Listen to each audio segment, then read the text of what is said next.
Pues muy buenas noches, de nuevo, queridos oyentes, bienvenidos a esta segunda parte de esta segundo programa de la sexta temporada de La Pica en Flandes. Y como siempre, pues vamos a abordar un tema, yo creo que es tema capital, un tema que desde luego los veteranos y los reservistas y todo el mundo civil y militar tiene que tomar una gran conciencia de ello. Por lo tanto, les ruego por la máxima atención y, por supuesto, la máxima difusión.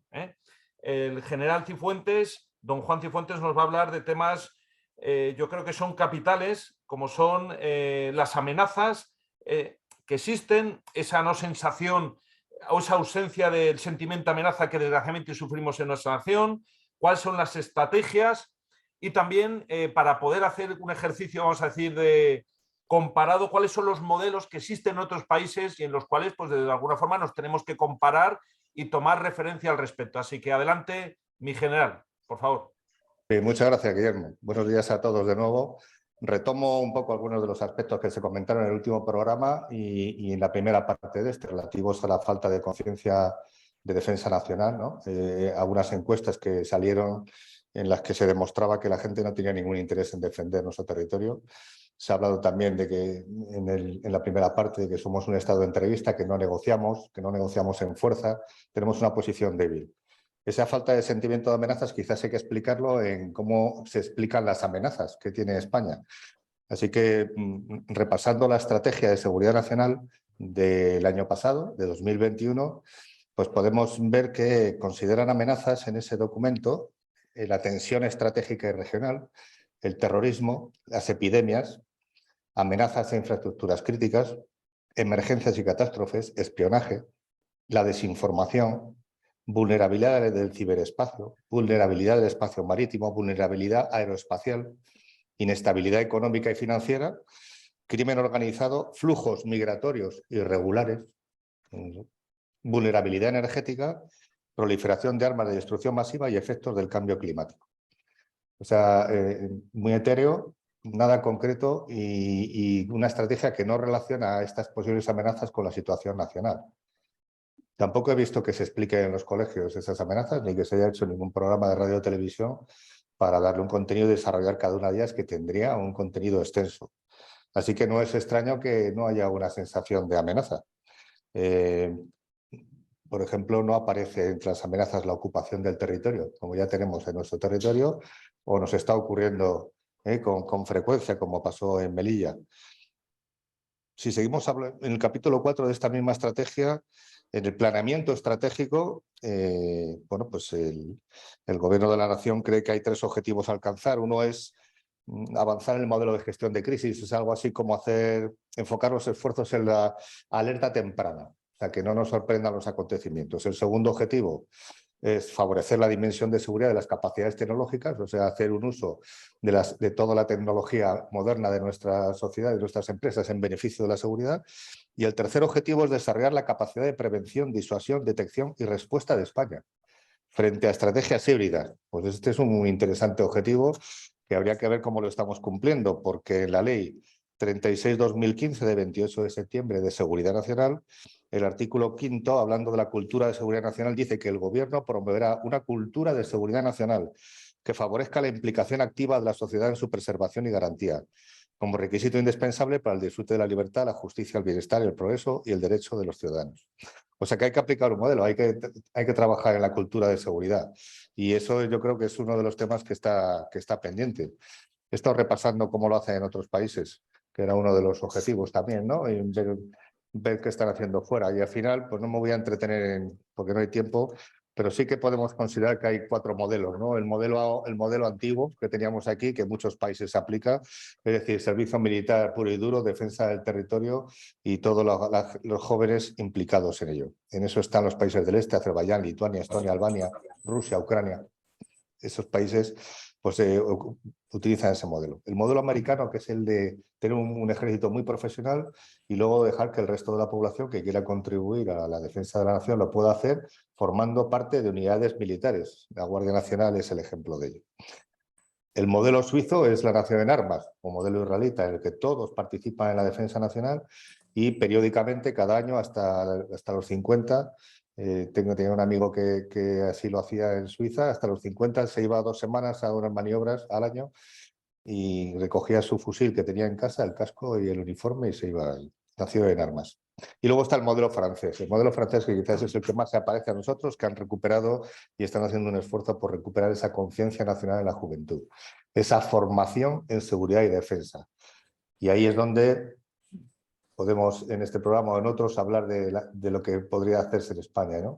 Yo creo que esa formación en seguridad y defensa hay que hacerla efectiva, quizás en el último año del bachillerato, y complementarla al final con una instrucción premilitar, de forma que nuestros jóvenes recuperen y tengan algunos de los valores de las Fuerzas Armadas, tengan una instrucción premilitar previa y luego formen parte de unidades de reservistas, si es que queremos de verdad pues, atender a la seguridad y defensa de nuestra nación, ayudando y completando a las Fuerzas Armadas profesionales que ahora tenemos. Bueno, esta sería un poco mi contribución a esta parte, a ver qué os parece a los demás. Pues magnífico, magnífico, mi general. Yo creo que ha quedado perfectamente claro. Cedo la palabra al teniente general Pérez Alemán, por favor. Totalmente de acuerdo con lo que ha dicho el general Cifuentes y es esa falta de conciencia de defensa. Ya solamente en esta ley que ha mencionado el general habla de seguridad, que no de defensa. Parece que la defensa da grima a ciertos señores que tienen la responsabilidad de la defensa de la nación en todos los campos, en todas esas amenazas que ha comentado el general, y aquí andamos pues bastante ausentes y sin conciencia, sin cultura de defensa, pero volvemos otra vez a caer en que en estos 40 y tantos años que llevamos desde la transición, pues la política ha ido por el sentido contrario. Creo que ya lo he contado alguna vez en el programa, lo he hecho saber en distintos foros. Estando desplegados en Bosnia, también estaba el general Cifuentes también en aquella ocasión, nos visitó el entonces presidente del gobierno, que era Felipe González. Estábamos con los últimos movimientos o soldados del servicio militar obligatorio, que eran voluntarios paracaidistas, pero eran procedentes de reemplazos obligatorios, y nos preguntó que qué tal andaban los soldados de espíritu patrio, de concepto de defensa, de si eran conscientes de la misión que estaban desarrollando, etc. A eso se le contestó pues que los chicos venían con 19 años sin ningún conocimiento de esos temas, ni por parte familia, ni por parte colegio, ni por parte de nadie, y que en los meses que estaban en el servicio militar, pues poco más se les podía enseñar.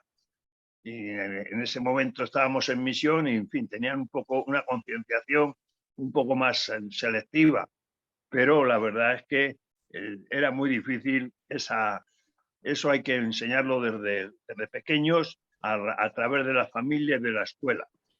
La contestación del presidente fue: ¿de dónde saco yo profesores para que enseñen esas cosas? Pues en esas estamos.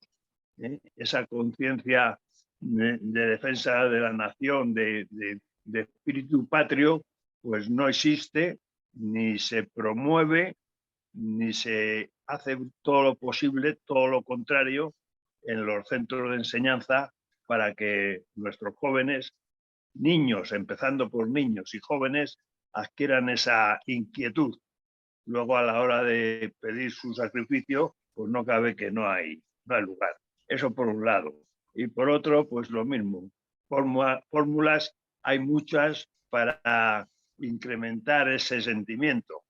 Yo recuerdo ahora en Estados Unidos, bastantes años antes de que viniera o entrara en la Segunda Guerra Mundial, el presidente pues ya tenía previsto unos sistemas de movilización, aparte de la profesionalización de sus Fuerzas Armadas, y se hizo una ley en Estados Unidos en los años 40 que se denominó la Ley del Servicio de entrenamiento selectivo, con lo cual todos los hombres entre los 21 y 45 años tenían que alistarse, estar relacionados, estar controlados para en un momento determinado llamarles para proceder a ese entrenamiento selectivo con el fin de completar el ejército activo que tenían en caso necesario de tener que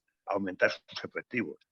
Y en fin, como eso, pues luego están lo que ya ha comentado el general, que no voy a repetir por falta de tiempo, de los reservistas, de la vuelta al servicio obligatorio que ha hecho Francia. En fin, hay muchos sistemas y vivimos en un momento de mucha incertidumbre y creo que es momento, no es esperar, sino ya no expresarlo de forma poco concreta, sino ponerse al tajo de que esto empiece a funcionar, de que primero se cree esa conciencia nacional y segundo se pongan los medios para preparar, para caso necesario, complementar ese mínimo ejército en activo que tenemos. Por mí nada más.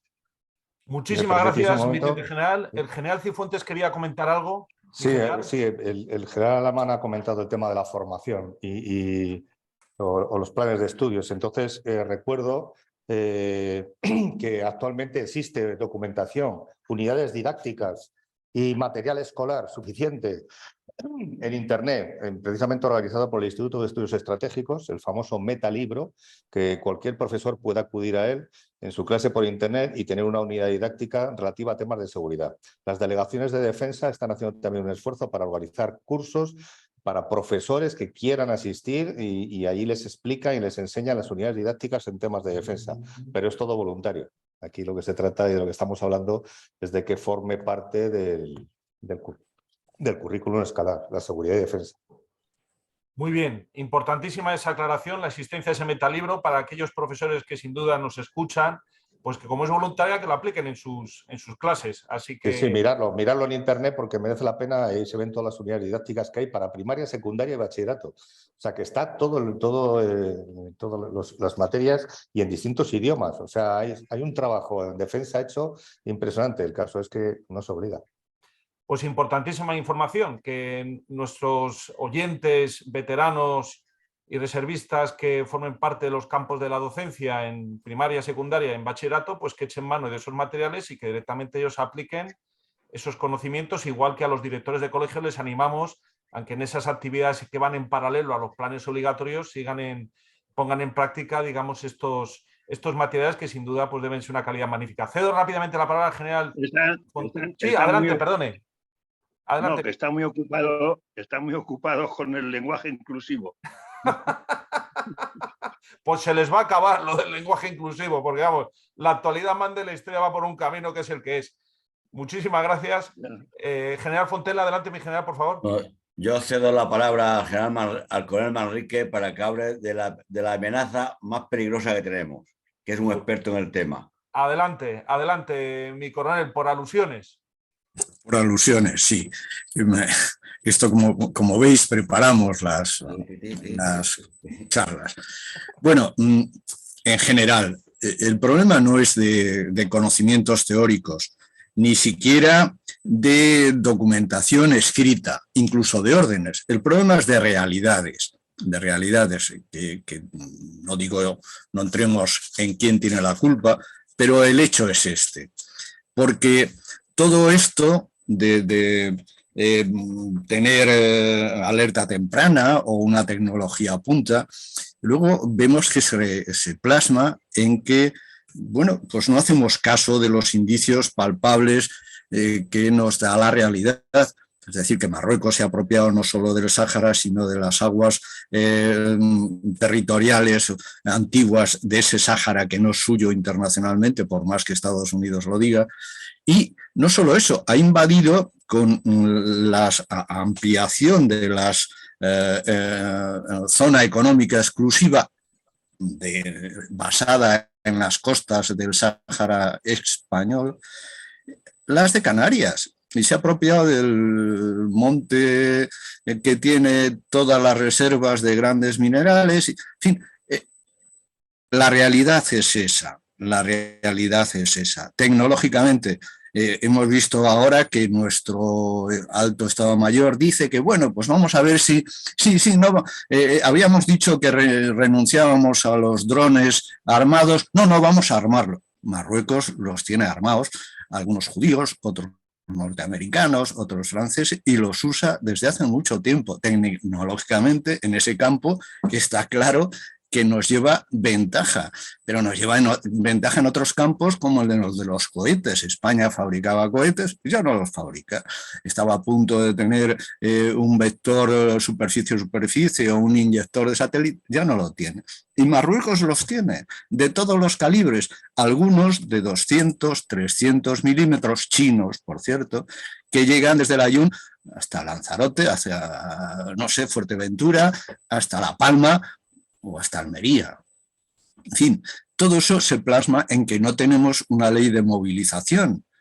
La tenemos franquista, como dicen por ahí, es decir, absolutamente obsoleta, olvidada, y solo ha servido para movilizar a los controladores aéreos en algún momento y mitigar alguna huelga. Pero no tenemos reservas, pero ni humanas, porque el reservismo voluntario es voluntario, ni de ningún tipo. Vamos a ver qué reservas de ropa de invierno, por ejemplo, se ha ido toda a Ucrania, pero de cualquier cosa, de munición. Es que no fabricamos munición, es que no fabricamos apenas munición, ni de pistola o subfusil. Y hay que comprarla, como hemos visto por ahí, en sitios muy raros, y luego te sale rana o te sale como sea. Esa es la realidad. Y el problema de esto no es la conciencia del pueblo, que como he dicho está corrompido y cada día más. El problema de esto es la conciencia de las élites, llamarlas élites, es decir, algo que no lo son, de las bandas que nos gobiernan. El problema de esto es el sistema. El sistema es el que ha creado este deficiente modelo de defensa, por no decir nulo. El sistema es el que se ha aliado con nuestros enemigos tradicionales y actuales. El sistema es el que no quiere ver que el problema es que si en Gibraltar hay una base nuclear y yo estoy en guerra con Rusia, porque prácticamente lo estamos y estamos mandando aviones y haciendo de todo, pues en cualquier momento nos puede caer algún misil nuclear. Pero antes de eso, Marruecos, que es el aliado de nuestro aliado, es decir, de Estados Unidos, pues nos está combatiendo, no solo con señores que saltan nuestras fronteras por tierra, mar y aire, sino apropiándose de nuestras aguas.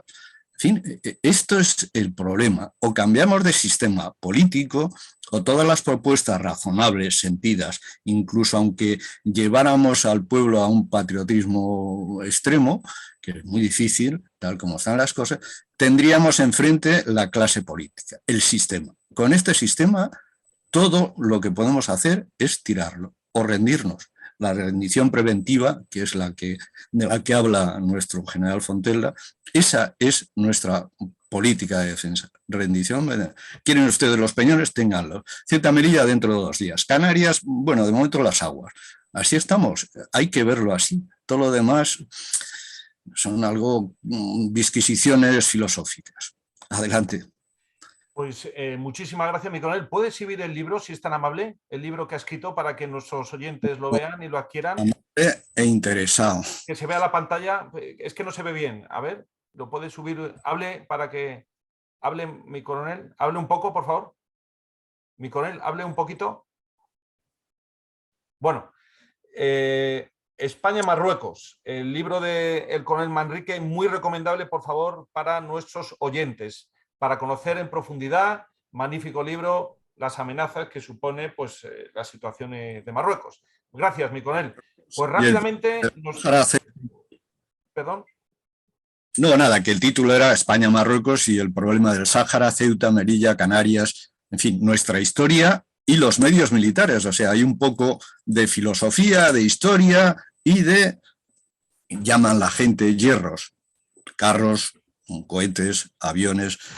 Yo creo que es un resumen bastante interesante. Gracias. Desde luego, recomendamos a nuestros oyentes, desde luego, que lo adquieran para tener una idea. Yo lo he adquirido y la verdad es un libro magnífico. Enhorabuena, mi coronel. Nos quedan 4 minutos. Cedo la palabra rápidamente al coronel Collins para que intervenga, por favor, mi coronel. Bueno, pues yo voy a insistir en una amenaza que no se trata mucho y que a mí me parece que tiene cierto peligro. Una amenaza del exterior, que es la invasión silenciosa que se está produciendo en España. Las Islas Canarias ya es que están invadidas por africanos. Los marroquíes son los que peor se integran. Los subsaharianos menos, pero no trabajan porque hay paro en Canarias y realmente porque no saben hacer nada. Y además tampoco tienen hábito de trabajar, sobre todo los subsaharianos. Ya están constituyendo bandas de delincuentes que amenazan a los canarios y que ocupan sus casas, de tal forma que se está produciendo una emigración de los canarios a la península porque no pueden vivir en su tierra tomada por extranjeros. Bueno, esto forma parte de un proceso social que está ocurriendo en toda Europa y que los franceses, concretamente el filósofo René Camus, ha denominado el gran reemplazo y ha escrito varios libros denunciándolo que han tenido mucho éxito.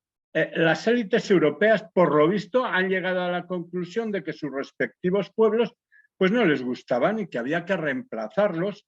Promovieron y facilitaron todo tipo de medidas anticonceptivas, lo que dio como resultado la disminución de la natalidad, que ya está por debajo de la tasa de reposición, problema que se va a ir acentuando con la promoción del aborto desde los gobiernos hasta considerarlo como un anticonceptivo más.